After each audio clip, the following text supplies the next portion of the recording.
जी गणेश भाई। Thank you Manish भाई। हाय दोस्तों, मेरा नाम गणेश खराबी है। ईश्वरी कृपा और भगवती की मदद हाय गणेश भाई। और घर वाला का सपोर्ट दोस्तों अच्छा लगता है। अच्छा इसलिए लगता है जिंदा हूँ, खुश हूँ, घर में शांति है। शांति इसलिए कि दारू नहीं पिया हूँ, अच्छा लगता है दोस्तों। कंटिन्यू उठते ही प्रार्थना करता हूँ और प्रार्थना के बाद दिन की शुरुआत करता हूँ और घुटने के बल पे ईश्वर का आभार व्यक्त करता हूँ। ईश्वर ने सुबह जिंदा उठाया, स्वस्थ हूँ, खुश हूँ। बहुत आभारी मेरे ईश्वर का, बहुत आभारी मेरे फेलोशिप का और बहुत आभारी मेरे परिवार का। अच्छा लगता है दोस्तों। एक नई जीवन की नई शुरुआत कंटिन्यू प्रार्थना से करता हूँ और एक एक दिन के हिसाब से जीवन जीने की कोशिश कर रहा हूँ। अच्छा लगता है दोस्तों। दोस्तों मैं सूरत नव जीवन ग्रुप का मेंबर हूँ और मैंने स्पॉन्सर लिया है, लेकिन स्पॉन्सर लिया है और एक अच्छा जीवन का रास्ता भी दिखा रहा है, तो उनके कदमों पे काम कर रहा हूँ। और मैं कोई इतना स्पीकर में अभी भी इतना अनुभव नहीं है, क्योंकि मेरे को मेरे स्पॉन्सर से इतना कुछ मिल नहीं रहा है। लेकिन जैसा भी थोड़ा थोड़ा लेने को, क्योंकि उसका उम्र भी है और ज्यादा बोल भी नहीं पा रहे। और बहुत अच्छा है जो हमारे सूरत के ग्रुप चालू करना है वाला भी वही व्यक्ति है, तो उनके सारे बहुत सारे पॉलिसी भी है। तो कहने का मतलब, और कहने का मतलब जो मैं सुधीर भाई का बहुत आभारी हूँ, जो आज मेरे को एक स्पीकर के रूप में आमंत्रित किया। बहुत आभारी हूँ। और बहुत इतना इज्जत कहाँ मिलती थी यार, मेरे को कोई बुलाने के लिए तैयार नहीं था। और यहाँ हर भाई मेरे को प्यार से बुलाते और मेरे को सुनने के लिए तैयार है। कहने का मतलब, आज का दिन बहुत अच्छा गया। सुबह से बढ़िया शांति और संयम रहा। अभी फिजिकल गया, मैंने सुधीर भाई से पहले ही बात किया था कि भाई मैं थोड़ा लेट भी हो सकता हूँ। सुधीर भाई ने बहुत अच्छा किया कि न्यू कमल आते हैं तो हम उनके साथ बातचीत भी करते हैं। जैसे कि मेरे को भी किसी ने एक हेल्प किया था, हिम्मत दिया था, होप दिया था कि गणेश भाई आते रहना। इसीलिए मेरा तो कर्तव्य यही है, क्योंकि मेरे पास नहीं है, लेकिन जो न्यू कमलों को मैं क्या दे सकता हूँ, इतना तो अनुभव मेरे को यहाँ से मिला है।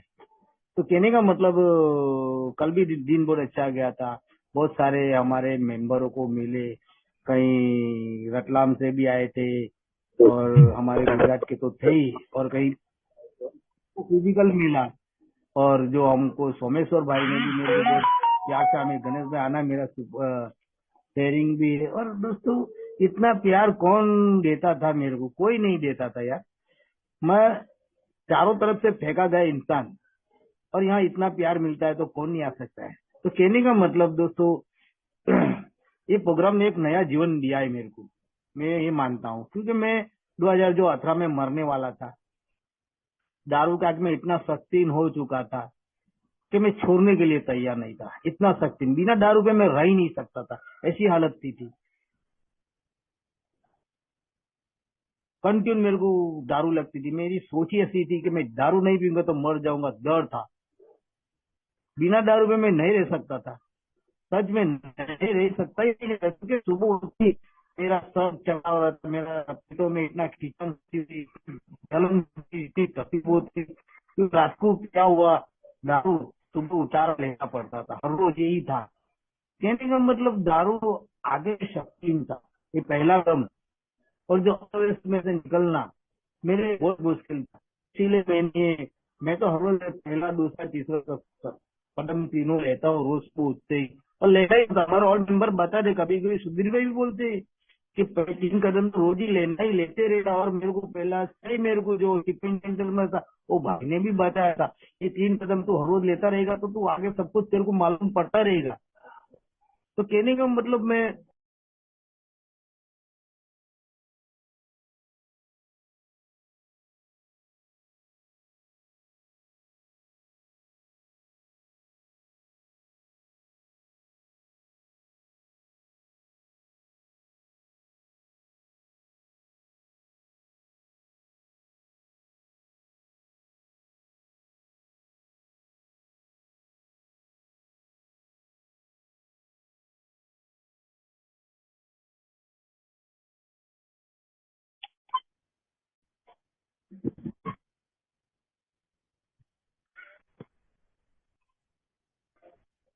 हेलो।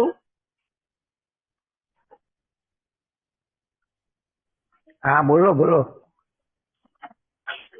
हाँ हाँ, टावर का प्रॉब्लम, टावर उड़ गया था। तो हाँ हाँ हाँ। तो दोस्तों, हाँ दोस्तों, मैं कुछ मेरी पिछली जिंदगी की पूरी कहानी शेयर करूंगा। दोस्तों, मैं बचपन से ऐसा ही था, क्योंकि मैं किसी सुनता नहीं था। क्योंकि मैं दूसरे पे साथ झगड़ा करना, गाली गलौज करना, ये बचपन से मेरी आदत थी। क्योंकि मैं जो माहौल में पला बड़ा हूँ ना, मिडिल क्लास से हूँ मैं, इतनी समझ शक्ति नहीं थी और ना मेरे पास इतनी अक्ल थी।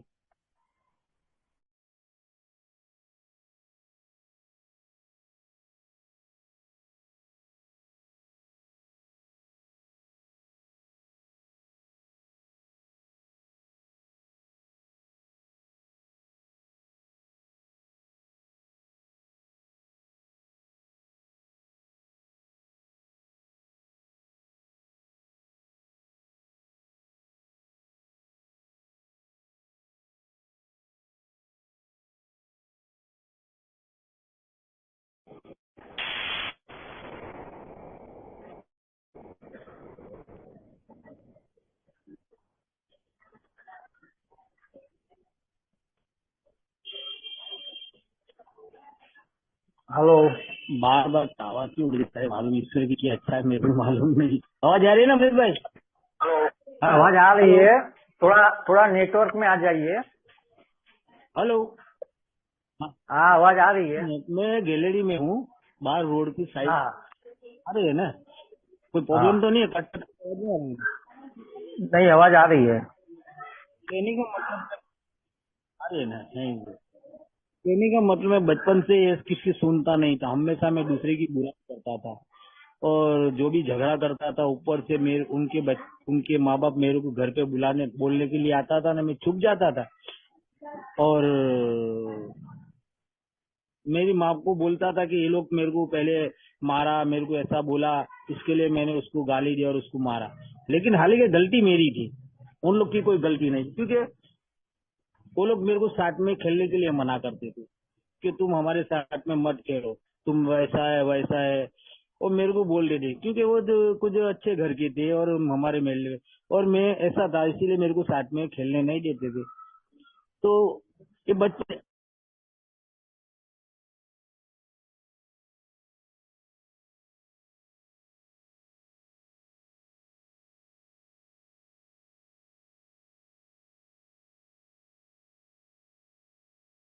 अब भी समझाते थे कि बेटा तू ऐसा मत करे, लोग के साथ मत, वो लोग मना करे तो मत कहो, क्योंकि हम ऐसे हैं, तो हम को लोग मानने के लिए तैयार नहीं है। क्योंकि मेरे पापा भी दारू पीने वाले थे, इसलिए वो हमको ऐसे ही सोचते थे कि ये लड़का ऐसा है वैसा है। तो कहने का मतलब, मैं बहुत गुस्सा हो जाता था, बहुत चिढ़ जाता था वो लोग पे, क्योंकि मैं मानने के लिए तैयार नहीं था यार, मानने के लिए तैयार नहीं था कि ये लोग क्यों ऐसा कर रहे हो। बार बार मैं वो लोग के साथ जाता था और उसके साथ झगड़ा करता था, खेलने के लिए जाता, वो लोग मेरे को साथ में रखते नहीं थे। धीरे धीरे धीरे धीरे मेरी उम्र भी बढ़ती गई दोस्तों, और मैं हर जगह पे मैं मेरी मनमानी कर रहा था, और मेरी मनमानी हिसाब से मैं जीवन जी रहा था। क्योंकि मैं सुनने के काबिल नहीं था, मेरे को सुनने की आदत नहीं थी, मैं तो लोगों को सुनाने वाला व्यक्ति था। मेरे माँ बाप को भी मैं सुना देता था, कभी कभी मेरे बड़े भाई लोग को भी सुना देता था। मैं इतना हमेशा चिड़चिड़ा रहता था, गुस्से में, क्योंकि मेरी हालत ऐसी थी। मैं बहुत सारी तकलीफों से गुजर रहे थे हम लोग। कहने का मतलब, ये तकलीफ क्यों हुआ, किस लिए हुआ, मालूम नहीं, लेकिन मेरी घर की हालत बहुत खराब, क्योंकि उसके जिम्मेदार तो शायद मेरे पिता है कि नहीं मेरे को मालूम नहीं, तो लेकिन मैं तो मेरे पिताजी को ही मानूंगा, क्योंकि वो बिगड़ा था मेरे जैसा। तो घर की हालत ध्यान से देख नहीं पा रहा था, और घर को ध्यान से, हमारी परवरिश पे भी ध्यान नहीं दे रहा था। कहने का मतलब, मेरे पिताजी जो भी थे, लेकिन उन अभी ऊपर वाले उसको जहाँ भी है उसको शांति और सद्बुद्धि दे और खुश रहे, मैं तो यही प्रार्थना कर सकता हूँ। और जैसे जैसे मेरी उम्र भी बढ़ रही थी, और मैं जब 16 साल की उम्र हुई मेरी, और जीवन में मेरे दारू आया। पहले तो मैं ऐसा था, है, एक नंबर का हरामी, किसका सुनने वाला व्यक्ति नहीं, ना मानने वाला व्यक्ति था। जब मैंने 16 साल की उम्र में जब मैंने दारू पिया, तब मेरे बड़े भाई ने एक ही बात बोली कि भाई तू पी के आए क्या। मैंने मना कर दिया क्योंकि मैं मानने के लिए तैयार नहीं, उसकी बात क्यों सुनूं। और मैं मानने के लिए तैयार नहीं, मैं उसकी बात सुनने के लिए भी तैयार नहीं कि मैंने दारू पी। उसने, हालांकि मेरे को मालूम, उसको मालूम पड़ेगा कि दारू पी के आया है, लेकिन मैं झूठा आदमी, झूठ बोलने लग गया। मेरे बड़े भाई के सामने कभी झूठा नहीं बोला, हाँ गुस्सा हो जाता था, चिढ़ जाता था, लेकिन मैं उसके सामने बोल नहीं सकता। अंदर से सब मैं फुट फुट के भर के रखता था, सामने नहीं बोलता था। कहने का मतलब गुस्सा भी आता था, चिड़ा भी हो जाता था कि इलाक तुम लोग है। और मेरा भाई भी ऐसे ही था। सच बोलूं नहीं, ओपन माइंड से मैं तो बात करने वाला है, क्योंकि मेरे पास इतना ज्ञान तो नहीं है। लेकिन मेरे को उस टाइम पे मेरे को गुस्सा आया था उनके कि जब तू पी रहा है और मेरे को मना कर, कितनी अच्छी चीज है। तो धीरे धीरे दोस्तों में ये सिलसिला मेरा शुरू हो गया। अभी मैं कभी कभी मैं पीता था, हर रोज पीता नहीं था। कभी त्योहारों में, होली है, दिवाली है, या उत्तरायण है, या शादी ब्याह में नाचने के लिए वगैरह वगैरह पीता था। लेकिन धीरे धीरे धीरे मेरे जीवन में दारू एंट्री हो गई थी। अब धीरे धीरे मैं नौकरी पे जाता, अब शाम को पीने लग गया था, अब धीरे धीरे धीरे मेरे को नाइट वाली रहती है तो सुबह में भी लगने लग गई थी, और दोपहर को भी, तीनों टाइम दारू हो चुकी थी। मेरे घर में मेरी बीबी के आ गई थी, मेरी शादी भी हो चुकी थी, उनमें कुछ बच्चे भी हो गए थे। तो कहने का मतलब धीरे धीरे दारू मेरे जीवन में एकदम फास्ट एंट्री हो गई। क्योंकि जो मैं कभी कभी पीने वाला, त्योहारों में पीने वाला, और वो मजा लेने वाला, वो मजा लेने के लिए कंटिन्यू में पीने लग गया था, कंटिन्यू। कहने का मतलब मैं धीरे धीरे मेरे जीवन में इतना दारू तेजी से भरने लग गया, तो मेरा जीवन अस्त व्यस्त होने लग गया।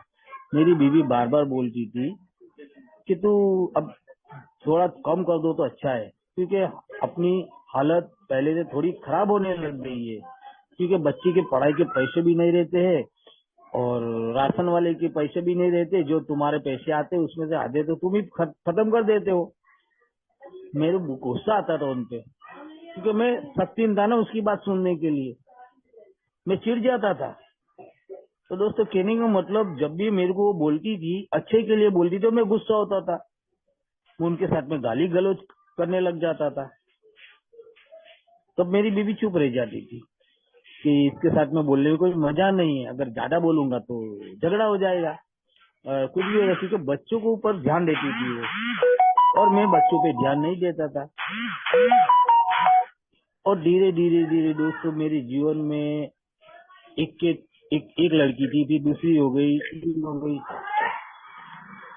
तो धीरे धीरे मेरे परिवार में संख्या भी बढ़ रही थी, और इस संख्या के वजह से मेरे जीवन में और भी ज्यादा अस्त व्यस्त होने लग गई थी। अब बहुत सारी तकलीफ भी होने लग गई थी। कभी मेरे घर में खाना रहता भी नहीं था, है? खाने के अनाज के डब्बे भी खाली हो जाते थे पगार आते आते। कभी कभी उधार भी लेना पड़ता था, कोई देता था तो कोई नहीं भी देता था, क्योंकि मेरी दानत नहीं थी ना, मैं जिससे पैसा लेता था उसको देता भी नहीं था। इसकी वजह से मेरे को बहुत सारी तकलीफ हुई थी, क्योंकि मेरे वजह से मेरे परिवार को भी बहुत तकलीफ भुगतनी पड़ती, उससे बहुत असर पड़ती थी। मैंने गलती कर रहा था, लेकिन मेरे वजह से मेरे परिवार को भी तकलीफ हो रही थी मेरे वजह से। हालांकि दारू मैं पी रहा था, और मेरे वजह से मेरे परिवार को भुगतना पड़ता था। मेरी जिंदगी तो मैंने अस्त व्यस्त की थी, लेकिन मेरे वजह से मेरे बच्चों की भी जीवन में अस्त व्यस्त होने लगी। मैं पागल जैसा बर्ताव कर रहा था, तो मेरे बच्चों भी ऐसे ही, उनकी भी हालत हो गई। बार बार मेरे पे कभी कभी चिल्लाते भी थे कि पापा बंद कर दो ना, दारू बंद कर दो ना, क्या मिल रहा है। उन लोगों को कुछ समझ में नहीं आ रहा था। लेकिन मैं जो पीने के बाद झगड़ा करता था, गाली गलौज करता, बाहर का झगड़ा घर पे लाता था, और घर वाली मेरे को बोलती थी, तो मेरे घर में भी 19 हो जाता था। तो मेरे बच्चे भी कभी कभी मेरे लोग, पापा बंद कर दो, लड़की जाते हम लोग, हम कैसे रह पाएंगे, आप तो पी के मस्त सो जाते हो। लेकिन हमको चिंता होती है, हमको डर सा रहता है। मैं समझ नहीं पा रहा था कि ये लोग क्या बोल रहे थे, क्योंकि हमेशा बेहोशी में ही रहता था। स्टार्टिंग वाली जो जिंदगी में जी रहा था, वो जिंदगी को हासिल करने के लिए मैं दारू के पास ज्यादा जा रहा है। जो पहले वाली मजा क्यों नहीं आ रही है मेरे को, वही मजा लूटने के लिए मैं बार बार दारू के पास जाता था। कभी कभी मैं सोचता था कभी दारू बंद कर देना चाहिए, क्योंकि मेरे बच्चे बार बार बोलते। सुबह में संडास में जाके रोता था कि यार मेरे बच्चे मेरे को बार बार रोते, बच्ची लड़की जाते, क्या होगा क्या नहीं। मैं रोता था, मेरी अस्त व्यस्त पे रोता था। मैं उसमें से निकलना चाहता था, ऐसा नहीं, मैं निकलना चाहता था, मैं अच्छी जिंदगी जीना चाहता था, लेकिन रास्ता नहीं मिल रहा था। और जिससे भी मैं पूछता था, जिससे भी बात करता था, वो मेरे को दारू पिलाने की बात कर। अभी क्या यार टेंशन लेता है, लेने दो पैक मार लेने, ये सब जीवन में होता ही रहेगा, डरने का नहीं, ले दो पैक मार ले, सब कुछ अच्छा होगा। पीते रे। तो मित्र भी ऐसे थे ना भाई, संगति भी ऐसी थी। और अच्छे मित्रों में जो मेरे को सलाह सूचन देते थे, उसको मेरे को मजा नहीं आते थे, उनको मैं गुस्सा हो जाता था।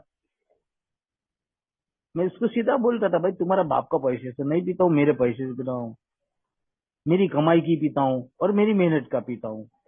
कभी कभी मेरी बीबी भी बोलती थी, बंद कर दो, अब तो बंद कर दो, क्यों क्यों तकलीफ हमको देते हो, मैं छोड़ के चली जाऊंगी, ये करूंगी, वो धमकी देती थी।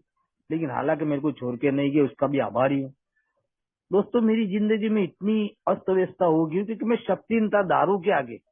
और जो अस्त व्यस्त की, उसका जिम्मेदार मैं हूँ, कोई नहीं हूँ। क्योंकि मैं गलती हर रोज करता था और हर रोज गलती को सुधारने की कोशिश करता था सुबह, और शाम को वही गलती करता था। सुबह सुधारने का विचार आता था, लेकिन शाम को वही गलती करता था। हमेशा मैं यही तकलीफ से गुजर रहा था, यही तकलीफ से मैं निकलना चाहता था, कोशिश कर रहा था, लेकिन रास्ता ही नहीं मिल रहा था। बहुत कोशिश किया। अब कभी कभी किसी ने मेरे घर वाले को बोलते, इसको उधर लेके जाओ, इधर लेके जाओ, हर जगह पे लेके गए दारू छुड़वाने के लिए। मेरे लिए बहुत सारे प्रयत्न किए मेरे घर वाले, लेकिन हर जगह पे नाकाम हो गए। क्योंकि मेरे में क्या बोल रहे, विनेस नहीं थे छोड़ने के लिए। अंदर से मैं नहीं, अंदर से मैं नहीं, बाहर से मैं दिखावा करता मैं छोड़ना चाहता हूँ, लेकिन अंदर से मेरे को एक ही बात, कभी कभी पीऊंगा, थोड़ा पी लूंगा, और विचार आ ही जाते थे हमेशा शाम को। हर जगह पे ले, वो लोग डराते थे भी मेरे को, ऐसा होगा ऐसा होगा, तो कुछ दिन के लिए बंद भी हो जाती थी, और फिर वही सिलसिला हो जाता था। चलिए, अभी दवाखाने में बार बार मेरे को एडमिट होना, क्योंकि अभी मेरी हालत भी बहुत खराब होने लग गई थी धीरे। बार बार मेरे को कमजोरी आ जाती थी, बीमार पड़ जाता था। क्योंकि अभी धीरे धीरे मेरे को खाना खा नहीं सकता था बराबर, आधी रोटी भी मुंह में नहीं जानी जाती, जबरदस्ती ठूसता था मैं। थोड़ा पी लेता तो थोड़ा खाना जाता था। बिना दारू पे मैं तो खाना भी नहीं खा सकता था, और बिना दारू पे बात भी चीत भी नहीं ज्यादा कर सकता था। और कोई ज्यादा मेरे को बोला तो मैं चिढ़ जाता था वो लोग पे, क्या यार ते हमारा प्रवचन दे रहे हो, बंद करो ना भाई, बंद करो ना, मेरे तो कान फट रहे। तो दोस्तों, कहने का मतलब इतनी तकलीफ होने के बाद भी मैं दारू छोड़ने के लिए तैयार नहीं। बार बार दवाखाने में एडमिट, बार बार डॉक्टर भी वही बोलता है कि बार बार दवाखाने में आता है तो क्यों इधर आता है, तो तेरे को दारू पीने पिया करना, फिर इधर क्यों आता है। मैं डॉक्टर को मैं बोलता था, मैं नहीं इतना पीता हूँ, लेकिन क्या करूँ। वो तो मेरे को मालूम है तो कितना पीता है, क्योंकि हमारे नजीक का था, और हमको अच्छी तरह से हमारे परिवार में मेरे साले लोग को भी जानता था वो डॉक्टर। तो कितना पीता है मेरे को मालूम है। क्यों तेरी जिंदगी तूने खराब की, तुम्हारे वजह से बच्चों की जिंदगी कितनी खराब है, बार बार वो डॉक्टर भी मेरे को बोलता था। लेकिन उसकी बात मेरे दिमाग में पलती ही नहीं थी, दिमाग में घुसती ही नहीं थी, क्योंकि मैं शक्तिहीन था दूसरे की बात सुनने के लिए, मानने के लिए।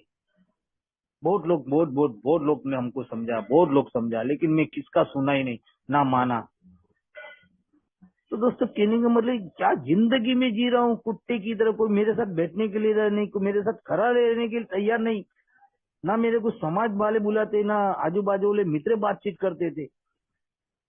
इतनी जिंदगी अस्त व्यस्त मैंने कर दी थी, क्योंकि मेरे साथ में बात करने के लिए मेरे साथ में बैठता था वही व्यक्ति जो मेरे साथ में दारू पीता था, वही घूमता था मैं जो मेरे से उसके साथ दारू पीता था। ऐसे ही मित्रों के साथ में रहने का, वही मेरे को बुलाते थे, और मेरे को, क्योंकि जब पैसे रहते थे सब मित्रों भी मेरे को सपोर्ट करते थे। जब पैसा रहता था ना, वो मित्रों भी मेरे साथ में खड़े रहने के लिए तैयार नहीं रहते थे, वो भी मेरे को गाली गलौज करके भगा देते, चल लुक्का निकल, ये वगैरह वगैरह क्या क्या बोलते थे मेरे को बहुत चिढ़ आती थी, गुस्सा आ जाता, मारने के लिए तैयार हो जाता था। लेकिन कहने का मतलब क्योंकि गलती मैंने की, उसको सुधारने के लिए रास्ता नहीं मिल रहा था, मेरे को रास्ता नहीं मिल रहा था। हर जगह से फेंका गया इंसान था, कोई ऐसी जगह ही नहीं कि मेरे को स्थान मिले। हमेशा पी के पड़ा रहना, बच्चे उठा के लेके आते, कभी मेरे भांजे उठा के ले आए, इतना शक्तिन था मैं दारू आगे। हर सब कुछ छोड़ने के लिए था, लेकिन दारू में छोड़ने के लिए तैयार नहीं था। परिवार को भी छोड़ने के लिए तैयार हो चुका था, सब कुछ ले जाओ लेकिन मेरे को दारू चाहिए। छली अवस्था हो गई थी, छली कंडीशन हुई। दूसरी बार मैं दवाखाने में, लास्ट दवाखाने में एडमिट हुआ, तो डॉक्टर ने बोला अब तेरी हालत तो सुधरने वाली नहीं, देखो तेरे हाथ के चमड़े निकल रहे हैं, पैरों में भी सूजन आएंगे, तेरे लेवल में भी खत्म हो चुका। तो बोले अभी तुम साइंटिस्ट के पाले हुए पागल जैसा बर्ताव कर रहा है। और सच में पागल जैसा बर्ताव कर रहा था मैं, मेरे चमड़े हाथ से ही निकल रहा था।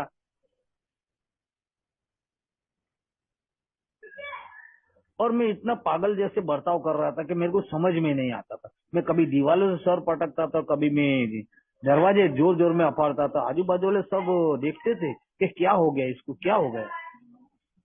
तो दोस्तों कहने का मतलब, इतनी तकलीफ झेलने के बाद भी सही में मेरे को रास्ता नहीं मिल रहा था, और मेरे परिवार भी खोज रहे थे इसका कैसा ना किसके दारू छुड़वाओ। ऑनलाइन दवा मंगाई, ऐसी जगह पे लेके गए, क्या क्या नहीं करवाए होगे, लेकिन मेरी दारू कोई जगह भी अटकी नहीं, ना अटकने का नाम ले रहा है। छली अवस्था में बिस्तर में लेटा हूँ, फिर भी दारू दारू कर रहा हूँ, क्योंकि डॉक्टर ने मना कर दिया और घर वालों ने भी ऐसा छोड़ दिया। अभी ये लोग कुछ बोलते ही नहीं थी, जैसे दारू मंगा बोलता था दारू मंगा के पिला देते थे, देसी दारू। तो दोस्तों, लेकिन एक दिन रात को मेरे परिवार में, मेरे पूरा परिवार बोले तो एक कोने में बैठ के रो रहे थे, रो रहे थे। और मेरी आंख खुल गई और चिंता, शायद 2-2:30 बजे का टाइम होगा, मेरे को मालूम नहीं है, लेकिन 2-2:30 बजे का टाइम है, इतना मैं चौकस से बोल सकता हूँ। तो मेरी आंख खुल गई और मेरे बच्चे रो रहे थे, रोने की आवाज आ रही थी। जब मैंने देखा कि मैं क्यों रो रहे ये लोग, जब मेरी छोटी लड़की ने मेरे को बोला पापा बंद कर दो, दारू बंद कर दो, क्यों अब तुम, डॉक्टर ने भी मना कर दिया है, तुम मर जाओगे तो हमारा क्या होगा, अब दारू तो बंद कर दो, तुमने तो तुम्हारी जिंदगी बर्बाद कर दी, लेकिन हमारी जिंदगी भी तुम्हारे वजह से बर्बाद हो चुकी है। कोई जगह पे हम तुम्हारे वजह से हमको कोई बुलाते भी नहीं, और सच में कोई हमको, मेरे को तो, मैं तो दारू पी के धमाल करते इसीलिए नहीं लेकिन मेरा परिवार का क्या गलती, वो लोग भी शादी ब्याह में वो लोग को बोलना, मेरे ससुराल में बुलाते थे, कोई नहीं बुलाते थे वो लोग भी। इसकी वजह से दोस्तों मेरे बच्चों का भी जिंदगी बर्बाद हो चुकी थी, बोले मेरे वजह से। तो दोस्तों मैं जब उसको देखा तो मैंने उसको एक ही जवाब दिया था, अभी मैं जिंदा हूँ, मरा नहीं हूँ, रोना बंद कर दो। लेकिन मेरे को भी अंदर से दिल में रोना आ गया कि मेरे वजह से ये लोग की जिंदगी खराब हो चुकी है। तो मैंने ना अनजाने अनजाने में एक प्रार्थना हुई है, एक प्रार्थना कि ईश्वर दारू छुड़वा दे तो मौत दे दे, क्योंकि मैं दारू पी भी नहीं सकता हूँ और उसको रोक भी नहीं सकता हूँ। हमेशा दारू दारू रोकने की कोशिश, रुक नहीं रही, ना पीने की इच्छा पीनी पड़ती थी, इतनी तकलीफ होने के बाद भी। हाँ, मैं सुनने वाला किसकी बात, मैं शक्तिन था सुनने के लिए यार, लेकिन ईश्वर की कृपा से एक प्रार्थना हो गई, और मैंने दिल से की हुई प्रार्थना। मेरे को टिफिन सेंटर का मैसेज मिला, और टिफिन सेंटर वाले ने भी मेरे को देख के ही बोल दिया कि कुछ दिन का मेहमान है, जिंदा रहे ना रहे, हमको इसीलिए मना कर दिया पहली बार तो, लेकिन वहां भी मेरी बीवी ने हाथ जोड़ लिए। हेलो, हाँ फोन करो, आओ। वहां भी मेरी बीवी ने हाथ जोड़े, भैया जिंदा रह जाएगा तब भी देना, मर जाएगा तो हमको दे देना, हम तुम पे कोई केस वेस नहीं करेंगे, ना कुछ बोलेंगे। एक आशा लेके आए, ऊपर वाले पे आशा। मेरा परिवार ऊपर वाले पे विश्वास रखते थे, मेरी बीवी पूजा पाठ में बहुत मानती थी, भगवान को बहुत मानती थी, मैं भी मानता था हालांकि, लेकिन दारू की वजह से मैं भगवान को भूल गया था, भगवान को भूल गया था।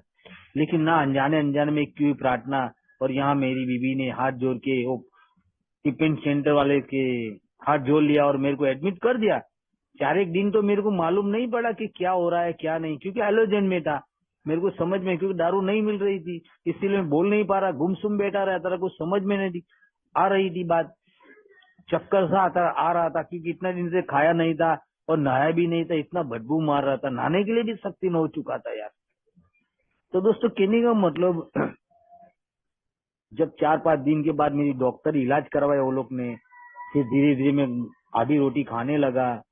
और मेरे को हर रोज वो लोग स्नान भी कराते थे, उनका आभारी हूँ। लोग बोलते हैं लेकिन मैं वो नहीं, लेकिन वो लोग ने जो मेरे लिए किया ना उसके लिए आभारी हूँ, क्योंकि मेरे को खाना खिलाते, स्नान कराते थे और अच्छी तरह मेरी परवरिश की, जैसे कि एक छोटे बच्चे की तरह मेरी परवरिश की वो लोग ने। कहने का मतलब, जब मैं ग्रुप में बैठने लगा तो पहली बार जब मैंने सुना कि दारू एक बीमारी है, उसका कोई इलाज नहीं है। दारू पीना एक बीमारी है, उसका कोई इलाज नहीं है, पहली बार सुना। यार दारू पीना एक बीमारी है, दुनिया में पीने वाले तो बहुत है, वो भाई बोल रहे हैं दुनिया में पिएंगे, वो लोग पी सकते हैं लेकिन मैं नहीं पी सकता हूँ, एक गुट भी मेरे लिए घातक है। तो कहने का मतलब, दारू पीने एक बीमारी जब पहली बार सुनी और मैं वो भाई के साथ जुड़ा, धीरे धीरे उसकी बात में सुनने लगा कान खुला रख के, क्योंकि मैं सत्य तक सुनने के लिए भी, लेकिन मेरे को एक एहसास हुआ कि ये भाई का हाथ पकड़ लेना जरूरी है। ये मेरे को मालूम है, लेकिन कहीं वो लोग बात कर रहे थे, मैं सुन रहा था कि भाई के साथ में रहेंगे ना तो हमारा जिंदगी अच्छा हो सकता है, क्योंकि ये इसकी सोबर जिंदगी 19 साल की थी और कुछ पढ़ा लिखा था, जानकारी भी बहुत सारी थी और बहुत अच्छा मित्र है। लोगों को गुस्से से समझाते थे, गाली दे के समझाते थे, लेकिन समझाते थे जरूर। लेकिन किसी को बुरा नहीं लगता, किसको बुरा लगता होगा वो नहीं सुन बैठते थे, लेकिन मेरे जैसे ऐसे व्यक्ति थे जो उनके साथ में बैठते थे, उनकी बात मानते थे और उनके बताए हुए काम करते थे। अंदर तो हम लोग कैद थे, लेकिन जब निकलने के बाद ये सही अमल में रखने की जरूरत थी हमको। अंदर तो हम कैद थे, इसीलिए खाली सुनने पे हमने काम किया। जब मेरा 2 महीना हुआ ना, तब मैंने डिस्चार्ज किया तो भाई को मैंने पूछा अब मैं क्या कर सकता हूँ। यहाँ तो मेरी दारू रुकी थी, यहाँ हम आपकी बात मानते थे, आपके दिए हुए जो हमने पूरे दिमाग में तो फंसा है, लेकिन बाहर जाके हम क्या करेंगे, हम खुले हवा में गिरेंगे, इधर कैद था। तो भाई ने बोला अगर आपके अंदर क्या बोलते विलन्स या ऑनेस्टी ईमानदारी होगी तो अब चौकस निकल जाओगे। ऑनेस्टी ईमानदारी बहुत जरूरी, इसीलिए बोलते हम शक्ति तो है, पहला कदम तो ही बोलते हमको स्वीकारना बहुत जरूरी है। तो मैंने उसकी बात मानी, मैंने उसकी बात स्वीकार ली कि उसने मेरे को 2 ऑप्शन दिए कि तेरे को जिंदा रहना है तो मीटिंग में चले जाना, समझ में आए ना, लेकिन जाते रहना। अगर तेरे को इच्छा नहीं है, अगर तेरे को दारू पीने का विचार है तो चले जाने, अड्डे अड्डे बनने होने वाले नहीं है कभी सूरत के अंदर। इधर दारू बन पाबंदी है, फिर भी यहाँ खुलेआम मिलती है, जहाँ जाना है पी लेना, तेरे को कोई रोकने टोकने वाला नहीं है। तेरी जिंदगी है, कैसे जीना है तेरे हाथ में। तेरे पैसे से पिएगा, तेरी जिंदगी है, खराब करना या सुधरना, तेरे हाथ में 2 ऑप्शन है अभी। सुधरना है तो कंटिन्यू मीटिंग में जाते रहना और हर भाइयों की बात मानते रहना, क्योंकि प्रोग्राम बोले तो सुनने का है ना। जब पहली बार मैंने इधर आया तो मेरे को इतना समझ में तो आया ही नहीं था, लेकिन वो भाई की कई हुई बात मैंने सुनी थी, वो मैंने पहले कदम पे मैंने सुनने पे काम किया। तो मैं शक्ति नू डारू के आगे मैंने स्वीकार लिया, मैं हार मान ली, गुनाह कबूल कर लिया कि मैं शक्ति नू। ये पहला कदम है मेरा कि मेरे को हार माननी पड़ी और सुनना पड़ा और कान खुला रह गए। तो धीरे धीरे मेरा माइंड खुलने लगा तो उन लोग के साथ में जुड़ा। तो एक भाई को मैंने पूछा मेरी जिंदगी जो अस्त व्यस्त हो इसमें से कैसे निकल सकता हूँ। तो बोले इसमें से मदद मांग, शायद वो निकल सकता है, मैं तो तेरे को नहीं निकल सकता हूँ, लेकिन ईश्वर से मदद मांग। मैंने ईश्वर से प्रार्थना की कि ईश्वर जो मेरी जिंदगी की अस्त व्यस्त हुई उसमें से बाहर तू ही निकाल सकता है, मैं नहीं निकल सकता हूँ। तो ऐसा व्यक्ति मेरे को जो रास्ता दिखा सके ऐसा व्यक्ति को मिला। मैंने भगवान को देखा नहीं, लेकिन मैंने भगवान से मांगा कि मेरे को ऐसा व्यक्ति मिला जो मेरे को ये अस्त व्यस्त में से निकला हुआ उनका अनुभव मेरे को बता सके, तो मैं अस्त व्यस्त से निकल सकूं। क्योंकि सुनने के लिए मैं काबिल तो था नहीं, लेकिन सुनने के लिए भी मेरे को तो किसी की मदद की तो जरूर है ना भाई। तो ईश्वर ही मेरे को निकाल सकता है ये अस्त व्यस्त में से। तो उनकी मदद मांगी, जो व्यक्ति हमेशा में मेरे हिसाब से और मेरे हिसाब से जीवन जीने वाला और मेरी इच्छा से जीने वाला। अब मैं यहाँ बोलते थे कि अपने हिसाब से हम जीवन जी नहीं सकते। अगर यहाँ टिका रहना है तो हमारी इच्छा को इधर मार डालो, यहाँ छोड़ दो हमारी इच्छा। तुम्हारी मेरी तो बहुत सारी इच्छा है। अभी मैं दारू बंद कर दूंगा, बहुत पैसे कमाऊंगा, मैं गाड़ी लूंगा, घोड़ा लूंगा, मकान अच्छा बनाऊंगा और अच्छा जीवन जीऊंगा। मेरी तो बहुत इच्छा है ना। अभी दारू छूट गई है, अटक गई है, मैं कमाऊंगा, मेहनत करूंगा, पैसे के पीछे भागूंगा। ये सब मैंने बहुत मेरे दिमाग में ख्याल आया। लेकिन वो भाई ने बोला था मेरे को पहले ही, तेरी इच्छा से तू अभी भी जीवन नहीं जी सकता है। जब तक तू ईश्वर की इच्छा होगी तभी तो इसमें निकल सकता है। तो ईश्वर की इच्छा क्या थी? मेरे को यहाँ लाया कौन? ईश्वर ही तो लाया है ना भाई। क्योंकि मैं इधर आना चाहता थोड़ी था, दारू छोड़ना चाहता थोड़ी था। लेकिन एक कोई प्रार्थना की वजह से तो मैं इधर आया हूँ। मेरे को तो सूरत के अंदर इतना सारे मीटिंग ही चल रही थी, लेकिन मेरे को मालूम नहीं है मेरे घर के 1-2 किलोमीटर के विस्तार में ही चल रही थी मीटिंग। लेकिन मैं कहा माने मैं, हालांकि मैं बहुत जगह बोर्ड देखे थे। मेरी बीवी बोलती इधर दारू छोड़ने का प्रोग्राम चल रहा है कहीं। मैं बोला ऐसे लिखता होगा, अपन को क्या लेने देना है, क्योंकि मेरे को छोड़नी नहीं है। फिर कई बार मेरे को हमारे सूरत के एक परिवर्तन है जो सरकारी रिपेंट सेंटर है, 1-2 बार मैंने भी कोशिश की चल जाके पूछते। फिर ना जाने वो दरवाजे तक जाके फिर वापस आ जाते थे डर, क्योंकि हम ऐसे मैटर का इतना समझ सकती नहीं थी नहीं। तो वहां भी जाके वापस आ गए कितनी बार। लेकिन ईश्वर को जो मंजूर होगा वही होता है ना भाई। कहते ना एक क्या बोले, लाख बुरा चाहे तो क्या बोलते हो, एक डायलॉग है मैंने सुना है लेकिन भूल गया। जाने दो, अपने को क्या लेना, अपने तो अपना अनुभव शेयर करते रहना। तो कहने का मतलब इधर आने के बाद मैंने शक्तिनता को पहली बार तो हार मान ली, क्योंकि हार के बाद जीत होती है बोलते। तो हार मान ली और जीत शुरू होना, जो अस्त व्यस्त से बाहर निकलना है तो भगवान की हमेशा मदद मांगनी रहती है, वही निकाल सकता है। क्योंकि मेरी जिंदगी एक नरक गाड़ बन गई थी, नरक गाड़। उस नरक में से कैसे बाहर निकलना, अब रास्ता तो ढूंढना ही पड़ेगा, किसकी मदद तो लेनी ही पड़ेगी ना भाई। स्टार्टिंग में मेरा जो काउंसलर था उसके मैंने हाथ पकड़ लिया था, उसके पास बैठा, उसका सारा बहुत अनुभव था। उसने जो यहाँ आने के बाद उसके 4-5 साल उसने इनाद हुआ था। बोले मेरे को सब जानकारी होते हुए 4-5 साल के बाद मैंने ये माना कि मैं दारूडिया हूँ। हालांकि उसको सब ज्ञान था, बिग बुक का ये वगैरह वगैरह। लेकिन क्या ईगो घमन, तो बोले ईगो घमन में मत रहना, जहां भी जाएगा थोड़ा झुक के चलना, लोगों को प्यार से बुलाना, लोगों का सम्मान करना और अच्छी तरह से बात करना। तेरे को कोई समझे ना समझे, लेकिन तू दूसरे को समझने की कोशिश करना। कोई तेरे को प्यार से ना बुलाए, लेकिन दूसरे को तू प्यार से बुलाना। हमेशा नर्मता से रहना। मेरा जैसा भी हो रहा है, क्या नर्मता रह सकता है? आज भी मेरी बीवी के साथ में झगड़ा होता है, आज भी मैं कहीं ना कहीं गलती कर बैठता हूँ। तो दोस्तों कहने का मतलब, मैं तो दारू कह के शक्तिहीन था, लेकिन जो अंदर का जो है ना मेरा पावर, कभी कभी ऊपर आ जाता है, ईगो आ जाता है, घमंड आ जाता है, काम मारने के लिए तैयार है। लेकिन यहाँ से मैं जब आता हूँ ना, 1.5 घंटा मेरा इधर मीटिंग में जाता है तो माइंड स्थिर रहता है। लेकिन जब मीटिंग में से निकलने के बाद तो वही अवस्था हो जाती है, ट्रैफिक वगैरह वगैरह वगैरह, गाली देना, ये वगैरह वगैरह। लेकिन कहने का मतलब है कितना ट्रैफिक है, सरकार क्या देख रही है, क्या है। और मेरे कितने विचार आ जाते हैं, कुछ देखते नहीं, इतना टैक्स लेते वगैरह वगैरह। मेरे कितने ऐसे ख्याल आज भी आते हैं। लेकिन दोस्तों कहने का मतलब, मेरे को किसी से कुछ लेना देना नहीं। मेरा जीवन को आगे कैसे बढ़ाना है और ये अस्त व्यस्त में से अभी भी कैसे निकलना है, कि आज भी कुछ मेरे जीवन में अभी भी अस्त व्यस्त है। बहुत सारे मैंने कांड करके आया हूँ, बहुत सारे मैंने नखरे करके आया हूँ। मैं तो हलकट बेवड़ा, हमारा कस्टमर हमेशा बोलते हलकट बेवड़ा। मैं ऐसे ही था, हलकटपना। जब दारू छोड़ता था जब बीच में, तो मैं लोगों को दिखाने का काम करता था ना, हलकटपना। अब तो मैंने दारू छोड़ दी, अब मैं ऐसा है वगैरह वगैरह, मेरे हिसाब से रहना चाहिए, मेरे हिसाब से होना चाहिए। घर में रुबाब झाड़ता था ना भाई, और मैं रुबाब कहाँ झाड़ूंगा जब मैं मेरे से जब दब जाते मेरे बीवी और बच्चे, वहीं मैं गुस्सा करता था, वहीं दब जाता। तो अगर मैं बाहर ऐसा दिखावा जाऊंगा तो मार पड़ेगी यार मेरे को, इसीलिए मैं उधर चुप रहता था। लेकिन घर में मैं बड़कपन और दिखावा करता था।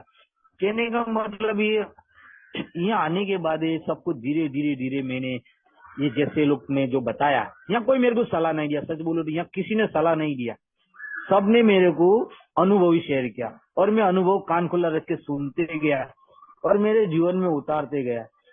जैसे वो लोग का अनुभव था मेरे को एक्शन करते गया। स्टार्टिंग में मेरे को हाउ का प्रोग्राम दिया था, उस पर भी काम किया। भूखे मत रहना, अड्डे ठिकावा जाना मत, अकेला मत रहना, मेहनत वाला काम मत करना, हो सके तो किसी अच्छे व्यक्तियों से बातचीत करते रहना, और मैंने एक्शन किया था।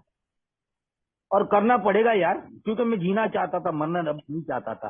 क्योंकि यहाँ पहली बार मैंने सुना दारू पीना एक बीमारी। मैंने बहुत लोगों को मरते हुए देखा यार, मैंने शमशान में रख के आया हूँ, मेरे पापा को, मेरे भाई को, कई मेरे मित्रों को, बहुत लोगों को। वहाँ भी लोग मेरे को बोलते थे, मेरे मित्र, देखे पी पी के मर गया, अब तो मान जा, अब तो हार मान ले, अब तो छोड़ दे। मैं सीधा उसको बोला, वो मर गया तो मैं भी इधर ही आने वाला हूँ ना, मैं भी मर जाऊंगा, काम मानने के लिए तैयार था। लेकिन यहाँ अभी मेरे को मालूम पड़ा, यहाँ मेरे को सुना मैंने, ये भाई लोग का अनुभव, अगर तेरे को जीना है तो आज का दिन मत पीना, one day at A time, एक दिन का प्रोग्राम, पहला कदम रोज लो, उठते ही प्रार्थना करो, ईश्वर से मदद मांगो, जो अस्त व्यस्त है उसमें से निकलने का। और मेरी इच्छा से जीवन नहीं जीना, ईश्वर तेरी इच्छा चले, मेरी नहीं।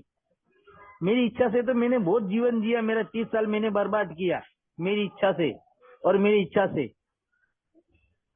दोस्तों, मेरी इच्छा से मेरा कुछ हुआ ही नहीं, मेरी मर्जी, हर जगह मर्जी चलाई, वहां मेरे को मार पड़ी है। यो यहाँ मेरी मर्जी चलाना बंद कर दिया, मैं तो ईश्वर को सौंप दिया मेरा जीवन, अब तू ही चला, मेरे को तो जीवन जीना नहीं आता है, मेरे को तो लोगों को परेशान करना आता है, जीवन जीना नहीं आता था। तो दोस्तों, कहने का मतलब, ये आने के बाद एक अच्छा जीवन मिला है, जीना चाहता हूँ। हमारे एक स्लोगन है, जियो और जीनो दो, उसका मैं बार बार जिक्र करता हूँ। मेरे को मन में आता है, यार मैं जी रहा हूँ तो मेरा परिवार जी रहा है, कल मैं मर रहा तो मेरा परिवार मर रहा था, मैं कल बर्बाद हो जो मेरे वजह मेरा बच्चे, मेरा परिवार बर्बाद हो चुका था। ये शक्तिहीनता को मैं जब मानता हूँ ना, स्वीकारता हूँ ना, तो कहीं ना कहीं मेरे को एक एहसास होता है कि यार कल की जिंदगी कैसी थी, कुत्ते की तरह जिंदगी जी रहा था, है? आज तो कहीं से अच्छा जीवन है, ईश्वर का आभार व्यक्त करता हूँ। ईश्वर, जो तूने जीवन दिया ना, आपका आभारी हूँ। तो दोस्तों, कहने का मतलब, ये जो मैंने, ये आने के बाद मैंने अकेले अकेले ने ये काम नहीं किया, मेरे पीछे बहुत लोगों का हाथ है। ये जीवन, अच्छा जीवन देने के लिए बहुत लोगों का हाथ है, जो उन लोगों का अनुभव मैंने सुना है। मैंने अकेला ने कुछ नहीं किया यार, मैं अकेला कर भी नहीं सकता हूँ। जब दारू पिया था तब भी मैंने दोनों के साथ में ही पिया ना, मैं अकेला अड्डे पे थोड़ी गया था, मेरे मित्र के साथ में ही गया था ना। अगर यहाँ अच्छा जीवन जीना तो मेरे को मेरे अच्छे मित्र को ढूंढना पड़ेगा ना। यहाँ बोलते स्पॉन्सर को लो, मैंने स्पॉन्सर लिया, कब लिया? 4 साल के बाद। मैं ढूंढ रहा था, उनके कुछ अनुभव ही मेरे को मिले। अभी इतना मेरे को वो भाई के साथ मैं बैठा भी नहीं हूँ, क्योंकि वो ज्यादा बोल नहीं पा रहा है, और मैं किसी को दुखी करके मेरा जीवन सुखी नहीं करना चाहता हूँ। उनका भी 86 साल का उम्र है, ज्यादा बात नहीं कर, जितना भी हो सके मैं थोड़ा टाइम बैठता हूँ। अभी भी मेरे को स्पॉन्सर की जरूरत है, स्पॉन्सर बदलना चाहता हूँ, क्योंकि मैं और कुछ जीवन में हासिल करना चाहता हूँ, मैं अच्छा जीवन जीना चाहता हूँ। तो अभी कहीं ना कहीं आज भी मैं कहीं ना कहीं अस्त व्यस्त में जीवन जी रहा हूँ। ऐसा नहीं कि मेरे को सब कुछ अच्छा हो गया, सब कुछ मिल गया है मेरे को। इसीलिए मैं कंटिन्यू में फेलोशिप में रहता हूँ, ऐसे कहीं कन्वेंशन में जाता हूँ। अभी मैं गए महीने में जयपुर भी जाके आया हूँ, कल भी गया था वहाँ बड़ौदा। ऐसे कई मित्रों में है, अच्छे मित्र, उनके साथ मैं जुड़ा रहता हूँ, पढ़े लिखे लोग है, तो उनके अनुभव, जो बिग बुक पढ़ते उनके साथ बैठता उठता हूँ, क्योंकि मैं बिग पढ़ नहीं सकता हूँ, लिटरेचर मेरे को समझ नहीं पढ़ सकता हूँ। लेकिन आप लोग तो पढ़े लिखे, आप लोग का अनुभव तो है ना, तो आप लोग के साथ बैठूंगा तो मैं कुछ समझ पाऊंगा ना भाई। यहाँ को सिखाता हो, लेकिन खुद को समझना पड़ेगा। मेरा जीवन जिंदगी जो जिंदगी की अस्त व्यवस्था की, उसमें से बाहर निकलना है, तो ऐसे व्यक्तियों से बैठना पड़ेगा, उन लोग का अनुभव लेना पड़ेगा। दोस्त, कहने का मतलब कुछ ही, ये अनुभव जो मिला है उसको मैं ध्यान पूर्वक ग्रहण करता हूँ, क्योंकि दिल से प्रोग्राम लेना मेरे को बोला था, दिल से। तो पहले मीटिंग में जो मेरे को यहाँ इतना प्यार मिला था ना दोस्त, अनकंडीशनल लव, यहाँ किसी ने नात जात भेदभाव अमीर गरीब पढ़ा लिखा कुछ बोला नहीं था। आते रहे भाई, तुम्हारी इच्छा है तो ये प्रोग्राम दारू छोड़ने का, आपकी इच्छा है तो आते रहो। और उसी दिन से मैं आने लगा और कंटिन्यू में मीटिंग करने लगा। कभी भी मैंने सोचा नहीं कि आज मीटिंग में नहीं जाऊंगा, हमेशा मैं कंटिन्यू मीटिंग करने लगा। एक भी मीटिंग अभी तक छोड़ा नहीं है, कंटिन्यू मीटिंग करता हूँ।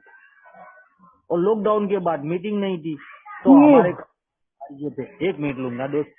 कहने का मतलब, जब वो भाई को हम लोग ने बात किया ऑनलाइन मीटिंग के लिए, तो वो भाई ने ऑनलाइन मीटिंग चालू करवा दी और हम ऑनलाइन मीटिंग में जुड़ गए। उस टाइम पे शायद कोई बड़ौदा की मीटिंग चल रही थी, वो मीटिंग भी हमको ऐसे ऑनलाइन मीटिंग मिलती गई हमको। क्योंकि ये मैसेज हमको, मेरे को तो लिंक चलाना भी नहीं आता, किस तरह लिंक को ये खोलना ये वगैरह वगैरह कुछ नहीं आता था। लेकिन कैसे ईश्वर हमको मदद किया, ये ईश्वर का आभारी हूँ। तो ऑनलाइन मीटिंग भी जोड़ने लगा। आज कितना मेरा बड़ा परिवार है। आज मेरी जिंदगी में मेरा मानना है कि आज मेरे जिंदगी में तकलीफ नहीं आएगी। अगर मैं तकलीफ खड़ी करूंगा तो तकलीफ आएगी। अगर मैं ईमानदारी से कंटिन्यू प्रोग्राम में लेता रहूंगा, कंटिन्यू में ईमानदारी से काम करता रहूंगा, तो मेरे जीवन में एक अच्छा ही होने वाला है, ये मेरा मानना है। क्योंकि यहाँ आने के बाद मेरे को फायदा हुआ है, नुकसान नहीं हुआ है। क्योंकि यहाँ से एक नया जीवन मिला। सब लोग, मेरे भाई ने बोला सब कुछ गया तो जाने दे, लेकिन जो तेरी जान बची है ना उसको बचा के रह। मैं बोलता था क्या मेरे पास एक अनमोल चीज है, तो भाई ने मेरे को बताया कि तेरी जान बची, उसको बचा ले। जान बचाने का प्रोग्राम है, जीवन जीने का प्रोग्राम है और स्वस्थ प्रोग्राम है। इसको आते रहो, ईश्वर का बनाया अद्भुत प्रोग्राम है। और ये प्लेटफॉर्म ही ईश्वर का बना। यहाँ कभी भी किसको तकलीफ हो, हानि पहुंचे ऐसा बोलना मत। हमेशा अपना अनुभव शेयर करते रहना और स्वस्थ जीवन जीने की कोशिश करना। और मैंने कोशिश ही क्या दोस्ती, इधर आके कोशिश आज भी कर रहा हूँ, एक दिन के हिसाब से दारू से दूर रहने के लिए। और आज भी घर में थोड़ी तकलीफ आ जाती है, कभी ये गुस्सा भी आ जाता है, कभी डिप्रेशन में भी चला जाता है, क्योंकि घर की हालत कहीं कहीं नहीं हो जाती। लेकिन मैं दारू नहीं पीता हूँ, मैं तुरंत मेरे ऑल मेंबर के साथ जाके बैठ जाता हूँ, उनके पास शेयर कर देता हूँ और एक अच्छा बेहतर जीवन जीने की कोशिश कर रहा हूँ, वन डे एट टाइम के हिसाब से। बहुत अच्छा प्रोग्राम है, अद्भुत प्रोग्राम है और ईश्वर का बनाया हुआ प्रोग्राम है। ये प्लेटफॉर्म ईश्वर, यहाँ झूठ चलती नहीं। और मेरे को झूठ बोलना, मेरा जीवन में बहुत झूठ बोल रही कि इधर नहीं बोलता हूँ, मेरा अनुभव कंटिन्यू शेयर करता हूँ और अच्छा लगता है। तो थैंक यू मनीष भाई, टाइम हो चुका है, 3 मिनट मैंने ज्यादा लिया उसके लिए सॉरी, थैंक यू।